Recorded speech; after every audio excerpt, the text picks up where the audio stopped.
নমস্কার বন্ধুরা, স্বাগতম আপনাদের আজকের ভিডিওতে। আজ আমরা আলোচনা করব পশ্চিমবঙ্গের রাষ্ট্রপতি শাসন নিয়ে।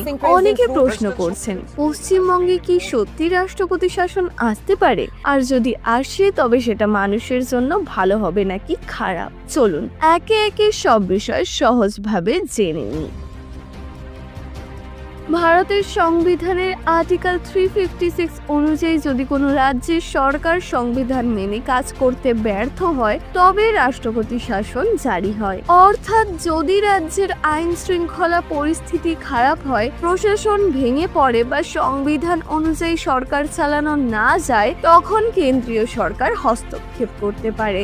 অনেক সময় রাজনৈতিক হিংসা, দুর্নীতি, ভোটে অনিয়ম ইত্যাদি কারণও রাষ্ট্রপতি শাসনের দাবি তৈরি করে। রাজ্যের মুখ্যমন্ত্রী ও মন্ত্রিসভা ভেঙে যাবে, সমস্ত ক্ষমতা রাজ্যের গভর্নরের হাতে যাবে, আর তিনি কেন্দ্রীয় সরকারের নির্দেশে কাজ করবেন। রাজ্যে আইন শৃঙ্খলা, পুলিশ প্রশাসন সবকিছু কেন্দ্রীয় সরকারের নিয়ন্ত্রণে চলে যাবে। বিধানসভা হয় স্থগিত করা হবে, নয়তো ভেঙে দিয়ে নতুন নির্বাচন ঘোষণা হতে পারে।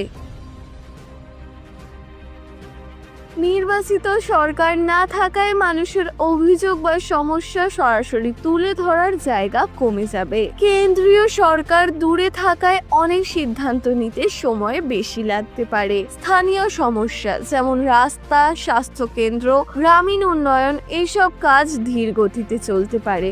অনেক সময় সাধারণ মানুষ মনে করেন তাদের কণ্ঠস্বর শোনা হচ্ছে না।